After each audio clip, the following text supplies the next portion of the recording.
नमस्कार, मी गायत्री स्वामी आणि आपण पाहत आहात सकलम. आजच्या न्यूज अनालिसिस मध्ये आपलं स्वागत आहे. आजच्या घडामोडी आणि त्याचं सविस्तर विश्लेषण. पहिली बातमी आहे आपल्या कोल्हापुरातून. जबाबदारीची जाणीव ठेवा, कामात कोणतीही त्रुटी नको. आमदार राजेश क्षीरसागर यांच्या अधिकारी आणि कंत्राटदारांना सूचना. केशवराव भोसले नाट्यगृहाच्या कामाची पाहणी. लोकराजा राजश्री शाहूंच्या कलाप्रेमाचे प्रतीक असणारे संगीत सूर्य केशवराव भोसले नाट्यगृह आगीच्या भक्ष्यस्थानी पडल्यानंतर पुन्हा एकदा पूर्वीप्रमाणे केशवराव भोसले नाट्यगृह उभे राहील यासाठी तमाम रंगकर्मींच्या आणि लोकांच्या भावना लक्षात घेऊन नूतनीकरणाचे काम युद्ध पातळीवर सुरू आहे. रंगकर्मी कलाकार या ठिकाणी काम करणार असून त्यांच्या सूचनांचा आदर ठेवून त्यांना विश्वासात घ्या.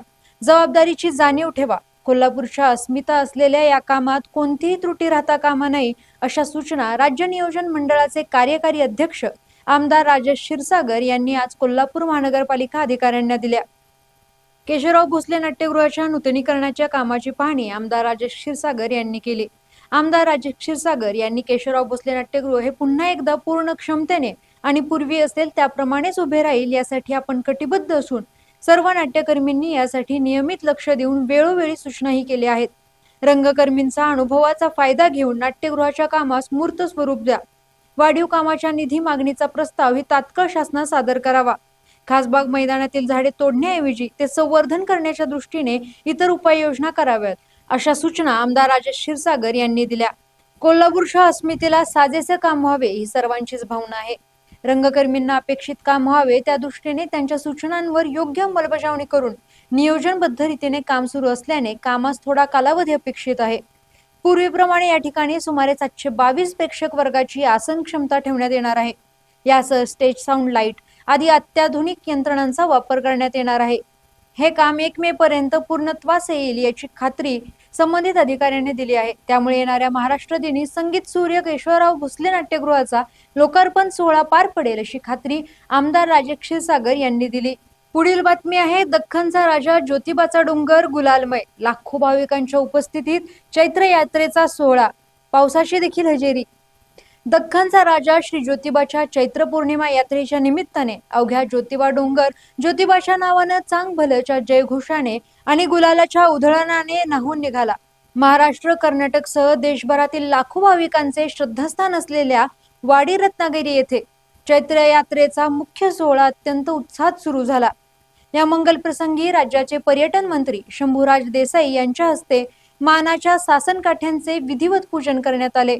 यावेळी जिल्हाधिकारी अमोल येडगे, मुख्य कार्यकारी अधिकारी कार्तिकेयन यस, पोलीस अधीक्षक योगेश कुमार, प्रांताधिकारी समीर शिंगटे, तहसीलदार माधवी शिंदे, गट विकास अधिकारी सोनाली माडकर, देवस्थान समितीचे सचिव शिवराज नाईकवडे, महादेव दिंडे आणि व्यवस्थापक धैर्यशील तिवले यांसह अनेक मान्यवर उपस्थित होते. यात्रेच्या मुख्य दिवशी पहाटे 5 वाजता श्रींचा शासकीय अभिषेक संपन्न झाला आणि त्यानंतर धार्मिक विधींना प्रारंभ झाला.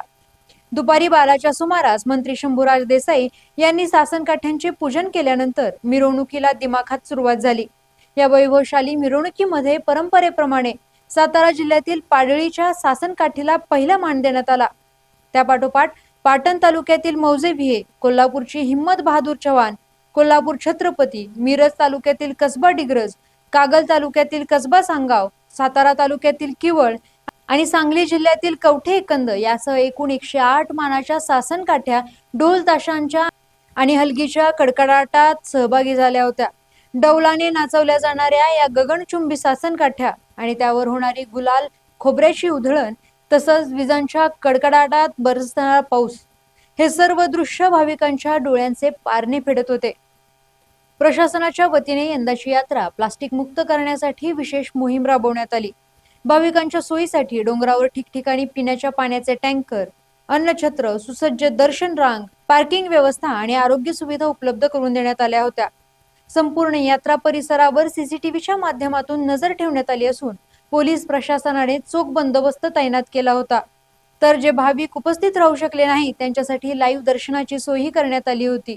बैलगाड्या, खासगी वाहने आणि पायी चालत आलेल्या लाखो भाविकांनी डोंगर वाटा ओसंडून वाहत होत्या, ज्यामुळे अवघा ज्योतिबा डोंगर गुलाबी रंगाच्या छटेत आणि भक्तीच्या रसात नाहून निघालेला पाहायला मिळाला.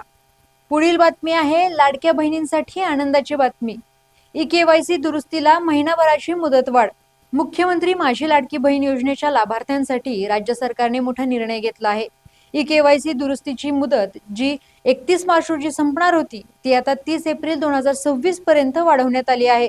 महिला व बालविकास मंत्री आदिती तटकरे यांनी ही माहिती दिली. राज्य सरकारच्या महत्वाकांक्षी लाडकी बहीण योजनेसाठी ई-केवायसी दुरुस्तीची 31 मार्च रोजीची शेवटची मुदत होती. परंतु तांत्रिक पडताळणीनंतर लाभार्थ्यांच्या संख्येत मोठी घट झाली असून सुरुवातीच्या 2,47,00,000 नोंदींपैकी आता केवळ 1,76,00,000 महिलाच पात्र ठरल्या होत्या. यामुळे सुमारे 71,00,000 महिला या योजनेतून बाद होण्याची शक्यता निर्माण झाली होती. त्यामुळे तांत्रिक अडचणींमुळे ज्या महिलांची ई-केवायसी प्रक्रिया पूर्ण होती त्यांना 30 एप्रिल 2026 ही शेवटची संधी देण्यात आली आहे.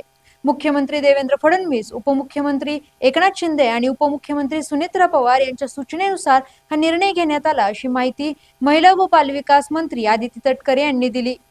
या योजनेअंतर्गत पात्र महिलांना दरमहा 1,500 रुपये अर्थसहाय्य दिले जाते. पुढील बातमी आहे इराण इस्रायल अमेरिका युद्धाचा 33वा दिवस. युद्धाच्या आघाडीवर काही महत्त्वाच्या बातम्या. अमेरिकेचे राष्ट्राध्यक्ष डोनाल्ड ट्रम्प यांनी जागतिक राजकारणात नवा भूकंप घडवून आणला आहे. नाटो हा केवळ कागदी वाघ आहे असं म्हणत त्यांनी या संघटनेतून बाहेर पडण्याचा गंभीर विचार करत असल्याचे जाहीर केले. नाटो ही पेपर टायगर आहे याची जाणीव रशियालाही आहे असे ते म्हणाले. विशेष म्हणजे ब्रिटनच्या नौदलावर टीका करताना त्यांनी तुमची युद्धनौका जुनी असून ती कामही करत नाही अशा बोचऱ्या शब्दात अपमान केला. ट्रम्प यांच्या मते इराणची अण्वस्त्र क्षमता नष्ट करण्याचे काम पूर्णत्वास आले असून अमेरिकेने पुढील 2-3 आठवड्यात इराणमधून सैन्य मागे घेईल. इराण आता करारासाठी याचना करत असल्याचा दावाही त्यांनी केला आहे.